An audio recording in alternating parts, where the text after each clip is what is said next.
Welcome back to another episode of the Type A, Type B podcast, where we have conversations at the intersection of productivity and creativity. So from the beginning of this year, I said that 2024 is my year of going to more networking events rather than going out to bars and clubs and everything. I'm really trying to invest in my professional development this year. So in going to a lot of networking events, obviously the first thing that people ask you is, what do you do? I mean, it's a networking event. Clearly, people are going to ask this question because that's kind of the point. But what I've noticed now, since I'm a full-time freelancer, kind of determining my own path professionally, I'm realizing how different this question is to answer now that I do have this freedom. When I had a full-time job, it was really easy to say, oh, I'm a content marketer. There was kind of no other possible answer other than, I guess, the things I was doing on the side, but I still identified most with what my 9-to-5 career was. And I thought, honestly, that answering this question would be easier once I started freelancing because I could do exactly what I wanted. But it's kind of hard to figure out if you can do anything, what is my thing? Like, what is my one thing that I want to say that I am? And I've had a really, really hard time answering this question. But what I realized in this year of self-discovery and reflection and soul searching and everything is I don't necessarily think that I want to be able to package up what I am, quote unquote, professionally into one single phrase. I think there's a lot of pressure and also expectations in both the corporate world and in the entrepreneurial realm to have that one single thing or to be one single thing. Call me crazy, but I really think that we can have it all. I don't think that's some big, unreasonable ideal. I think not only is having multiple things and interests and skills beneficial for us, like fulfillment wise, but I think it can also help you to build a better, more sustainable, more successful career in general. So if you felt the same thing, that you are in a field that you don't even necessarily not like, sometimes you could be a marketer by trade, or you could be a graphic designer by trade, or whatever it is that you are primarily. It's not even that you don't have fulfillment in that. It's that you do have an interest in trying out other things that are completely unrelated. Like, let's say that you're doing something that's very artistic, but you also want to learn how to code, or you want to get your project management certification, all these different things like that. Instead of feeling like you have to pivot away from what you're doing, if there isn't a lack of fulfillment in what you're doing, you don't have to pivot. You can add on, and that doesn't make you unfocused. It doesn't make you flaky. At least that's what I'm suggesting here and what I'm going to talk about in this episode. I think instead that just makes you human. Like, no humans have a single interest and a single skill set. So I first want to start by talking about why I don't even think it's necessary to have this one thing. I've been doing a lot of creeping on LinkedIn and reading a lot of nonfiction books this year as I'm trying to figure out kind of what exactly I want to do with my career. I've been looking to the career paths of other people to get some inspiration, see what maybe clicks with me, and just maybe discover new career paths that I've never discovered before. And what I've realized is that so many people's careers are just all over the place. They could have started in a completely different field and then went to a different field and then went back to that and then did something else, all these different kinds of roles. Like, very few people who are extremely successful have had a linear career path. And I'm not talking about linear in terms of seniority, that you go from like intern to associate to manager to director to VP to executive. Not even that, but linear in terms of being in the same industry and growing within that. A lot of times you're jumping back and forth between all these different industries and different responsibilities in your jobs and everything. So one example I think that people always talk about on TikTok, and it's very inspiring to me, I think, is Bridget Mendler. I'm sure if you've been on TikTok, you've seen a lot of things about her that everyone is just saying that, like, she's not human. We don't understand how she did this. So she started off being an actress and a singer on like Disney Channel and stuff like that. But now she has her Doctor of Law and her Doctor of Psychology that she got at Harvard and MIT at the same time, 2 different doctorate degrees. And then now she started a space startup. Could not have a broader range of interests and experience and everything that she still got to be a lot more successful. And not even in spite of that, I think probably because of this really varied path. I mean, obviously she also was already famous and pretty wealthy and everything too, so that definitely helped. But I think that's just a good example to show that like just because you pick one career doesn't mean you have to stick with it. Also, I reread Creative Confidence for the third time recently. That's like my Bible when it comes to creativity and a creative career. And there are so many stories in there of people who either were in a different program at Stanford or decided to take the executive education program at the design school. A lot of these people would be coming from all different backgrounds, whether they were there to research and they were trying to get their PhD, or they were some executive or higher up person in another industry. And then they go to the design school and they learn this new way of thinking and they're really inspired. So they end up pivoting. So that one story, the person who was getting their PhD researching something, they ended up dropping out of their PhD program and starting a company. So I think those are really good examples that having a little bit of disorganization and chaos in your career path is okay and normal. And I think you're probably a lot more likely to be successful if you do allow yourself to lean into these moments where you want to give other things a try than if you just stick with something because you made the decision arbitrarily, maybe at some point in the beginning of your career. And the thing here too is that it's not like you're starting from square one. There are so many things probably in your previous career that you can leverage, skills you've learned, software you've mastered, experiences you've had. All this can help you not even maybe jump a little bit of the learning curve that you would have if you truly were starting out in this pathway as a completely beginner. There's probably a lot of overlap in the things that you've learned and maybe in unexpected ways too. So let's consider someone who has been a video game designer for their entire career. They went to school for it. They went through the internships. They had a more linear trajectory in their career. They're probably really, really great at all of the quintessential things of video game design. But now consider there's someone else who was maybe a children's book illustrator, or they were a marketer or a dance instructor. I don't know, something. It could be sort of related, something in tech or art, or it could be something completely unrelated. These people are going to bring a broader background with them to that video game design process. Things that the person who is in the very, very typical career might not have otherwise. This could be in really obvious ways, like the illustrator who's coming into video game design. That is a pretty clear value, I think, in that field. Marketing too, I think, can also bring a pretty clear value to that. As you're developing these games, you have that marketing mentality for creating games that are not only great, but also able to sell. But there can be some unexpected things. Like if you are a dance teacher, you might have really great leadership skills from trying to wrangle kids to dance in sync or whatever, something else that is kind of unrelated on the surface, but can bring unexpected things to the table. So the thing here is, and I think we could all use a reminder about this multiple times throughout our careers, is that you have to trust your instinct with your career. This is definitely easier said than done, especially if you're in a very cushy, comfortable, stable career. Especially in 2024, everyone's getting laid off and the future's kind of uncertain economically right now. So I'm not saying totally quit your job and go for something else because you have just a gut instinct about it.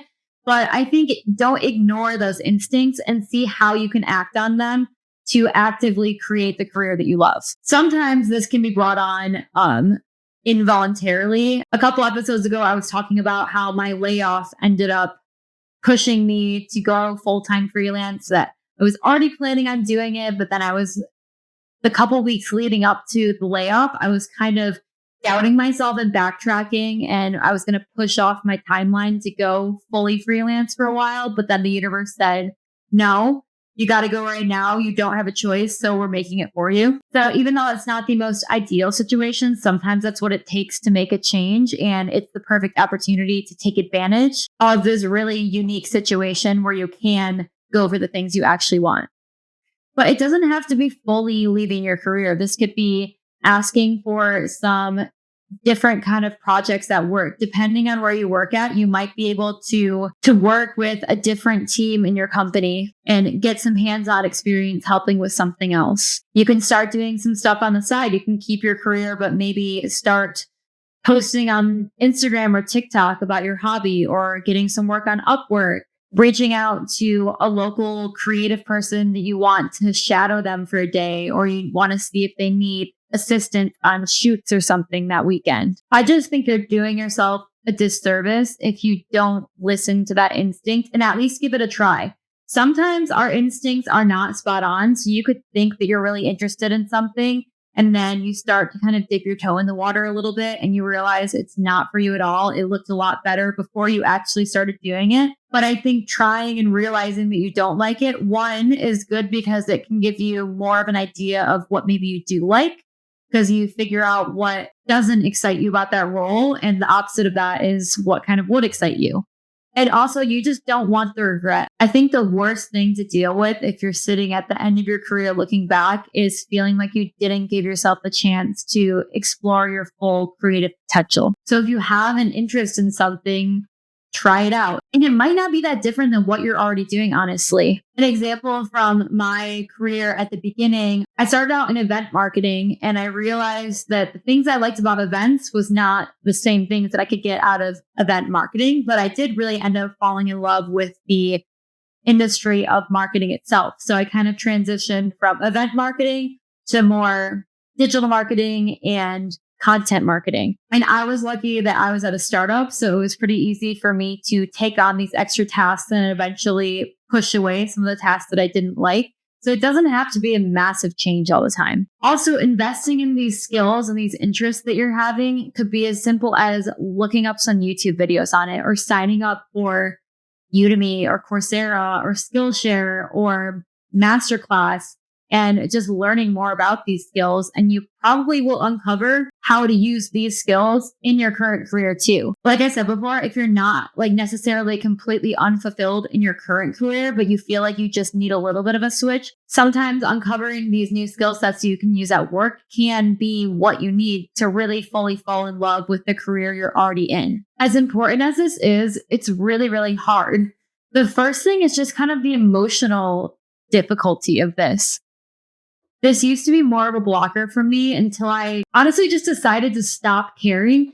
But I used to be kind of worried that if I tried all these different things, that I might seem a little bit all over the place. And it might be honestly a little bit embarrassing to be constantly picking up new hobbies and trying to become an expert on new things. It kind of was an insecurity for me that, I originally started when I went to college in journalism, and then I ended up going into a little bit of marketing, and then I went to event planning, and then event marketing, and then digital marketing and content marketing. And then I decided to get my interior design certification. And then I started a blog about that, all at the same time as still doing the marketing. And then I've had other ideas too, that it's like, maybe I want to become a Grid instructor. Maybe I want to learn how to code. I want to get my project management certification. All of these things that I'm like, are people going to not take me seriously because I'm not focusing on one single thing? If I don't niche down and do one thing, are people going to look at me differently and not as positively as if I were focused? So that is a hard thing to overcome, but I think all it takes is just, like I said, a decision not to care. People are not necessarily going to judge you for that. There might be some people who do judge you, but that could be just because maybe they had a really linear path in their career. Maybe part of it is jealousy, that they wish they have the tenacity to explore their passions more often. But honestly, I feel like when people do comment on how many different things I've tried and how many different certifications I get and everything, more often than not, people are pretty impressed by my ability to pick things up. And I think that that would be the same for anyone. The truth is that while there are tons of people who are lifelong learners and they love to just invest in ongoing education about everything in their life and their career, while there are a lot of those people, the majority of people will not do that. So don't look at it as embarrassing or flaky or anything like that. Look at it as a source of pride. But on top of the emotional things that you have to get over in exploring all of these different things to create your own career, it can just be really hard to know where to focus. And I think a big solution here, honestly, is kind of what I'm talking about here, is that you don't have to have just one thing. A lot of your interests can be related in ways you don't expect, but there are going to be some things that you might want to learn about it as a project, but maybe you don't have to create a whole career about it. But it can be kind of hard to know these different designations as you're in the thick of learning all this stuff. There are so many things that I am really, really interested in. And I get this idea in my head. I'm like, oh my gosh, this is going to completely change what I'm doing in my career. And it honestly can because I'm a freelancer now. So like basically my career is wide open to me, whatever I want to do, which is a good thing and a bad thing and a little bit overwhelming and a little bit exciting. But a lot of times I'll investigate these new things thinking that it's going to be world changing. And I realize halfway through learning it that I don't actually enjoy it that much. So there are going to be things like that, but a lot of that can be discovered by just getting into it, learning about it, maybe getting your hands dirty, doing it a few times. And I think that if you really invest into it, and it's not going to be a couple months long thing, it's probably going to be a year or longer or a lifelong thing, is what I'm noticing now, is that you just have to let yourself try things and fail a little bit to figure out what to incorporate into your career, what to discard, and what just to have as a hobby. But the thing here is, as someone who doesn't have just one quote unquote thing, finding a career path is really fucking hard. The amount, like I said, I've been doing a lot of LinkedIn creeping. The amount of people that I think of a potential job title that I would want for my career. So I'll find these people on LinkedIn and I'll look at their experience, I'll look at their website, I'll look at everything, and all the things they did in their past, I'm like, that doesn't line up with what I have. And then I look at their actual responsibilities and I'm like, wait, I don't know if I actually want to be doing that. There's some parts about it I like, but there's a lot of parts that I don't like. So I think the hardest thing here is feeling like you have to put your interests into a box. And I mean, in some ways, I think it's necessary to have some kind of a box or a couple of boxes just to be able to market your services or your products or whatever it is. But I don't know. Part of me, I'm like, I'm trying to convince myself just as much as I'm trying to convince you. I don't know if these boxes are completely necessary. Or at least like it doesn't have to be one box. Consider how many multi-hyphenates there are. There's people who are a model, an actress, an entrepreneur, and a philanthropist. No one looks at them crazy for having all these different skill sets that aren't related. They're not trying to put them into one box. They are multi-hyphenates. So maybe we just need to lean into that idea that normal people can be multi-hyphenates too. Another thing I realized in going through a lot of LinkedIn creeping and everything is that job titles honestly are pretty arbitrary. There could be someone who is a director of marketing. There could be someone who's a marketing project manager. There could be someone who is a content marketing manager. All these different people. I'm saying marketing because these are the ones I'm actually seeing, but like you can translate these to all different industries too. Is that a lot of times these roles are, I feel like, pulled out of someone's ass, that they're saying the same thing. Or there could be 3 digital marketing managers right next to each other and they're all doing completely different things. Some people are focusing on paid ads. Some people are focusing on leading the brand's podcast. And then the other person could be a big focus on email nurture campaigns. These job titles don't mean anything. So why are we trying so hard? And when I say we, I mean me too. I'm calling myself out fully. Why are we trying so hard to fit all of our interests into this little box that doesn't mean anything? And this is just if you're working in the corporate world too. If you're working by yourself, you don't even necessarily need to have a title. If you build up your personal brand strong enough that encapsulates all these different interests and skill sets and experience that you have, your title can be your name. And people can get to know you based on your list of accolades, even if some of them are unrelated. Taking away this title too can also give you the freedom to try and fail a little bit. If you are not resting the full weight of your entire career on one single title, that means you could try so many different things. And if you end up getting something to try and you don't like it, so you stop doing it, you don't have to do a whole title change. You just remove that from the list of things that you do. That's kind of the moment that I think I'm at right now, is that since my more quote unquote real career is in content marketing strategy and writing, I feel like that's what I'm always having to introduce myself as. But I also build Notion templates. I also run this podcast. I also love to make YouTube videos and TikToks and everything about productivity and creativity. So like that doesn't really jive with my title that involves content marketing or writing.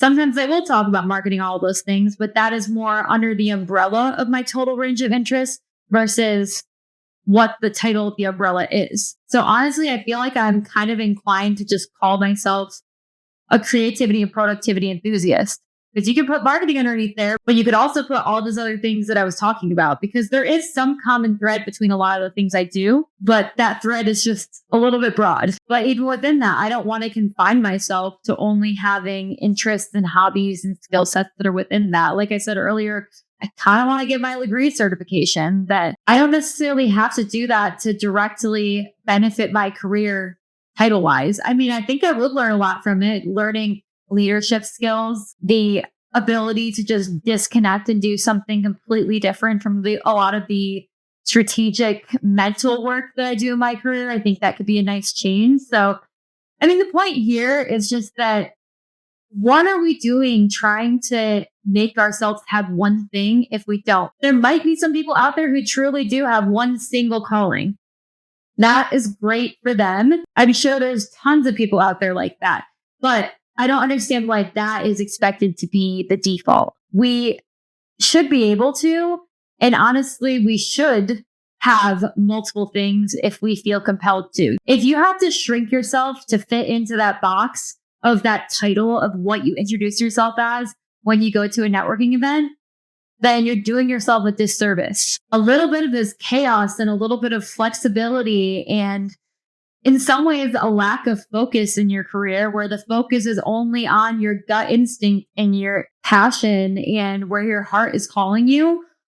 All of that, I think, will give you a career that is more fulfilling, but you're also just going to be better at it, honestly. And it just gives you the flexibility that at any time in your life, you could be leaning more into one thing than the other. If you have 4 different things that you're doing, there might be some seasons where you're really, really passionate and gung-ho about one of those things, and the other things you don't put so much effort into, but that could change. And if you have all these different plates that I don't want to say juggling, because juggling makes it sound overwhelming, but all these different places that you're investing into, you don't have to make a complete pivot if you are feeling something different, because we all change all the time. You don't have to make some huge decision about pivoting your career. All you have to do is take a little bit of energy from one of them to invest it into the other one. I just think that flexible careers are going to be a lot more common as we're going forward, especially in this day and age. The freelancer economy is definitely on the rise because so many companies are laying off their full-time staff and they'll hire people on a freelance basis. This just introduces too many possibilities to not lean into. I just think, I don't know. I am not a psychic. I can't see into the future, but it just seems like it's 2024. We need to stop just taking the idea of what a successful career is as Bible and just kind of do whatever the fuck we want and lean into our interests. And most importantly, have fun. If we have to work to survive, as much as I wish that everyone could just have a hobby for a living or have hobbies for a living and do whatever they want, the unfortunate fact of the matter is we do have to work in order to literally survive and pay for our lives and everything. So if we have to do that, we might as well just have fun and be able to get as much as we can that is personally enriching out of our career as possible. And I don't know, I think the way to do that is to let go of this idea of having one thing. So as I go into future networking events, maybe I will just introduce myself as a creativity and productivity expert who also happens to do marketing. I'll give it a try and I'll see how that hits. I don't know. I definitely still feel some discomfort with saying that I'm still worried that people are going to think that, oh, so okay, you're unemployed and you don't know what you're doing. But I don't know. I'll give it a try. Maybe you give it a try too, and just see if you do end up feeling empowered by that, and then see if that actually ends up starting some really interesting conversations, just versus just saying, yeah, I'm a marketer, I'm a web designer, whatever. So thank you for listening. Honestly, I feel like this podcast has kind of turned into me walking through my existential crisis of trying to figure out what my creative career is going to be like and how to build that. So welcome to my mind, and I'm excited for future episodes to come. So thanks for tuning in, and I'll see you in the next one.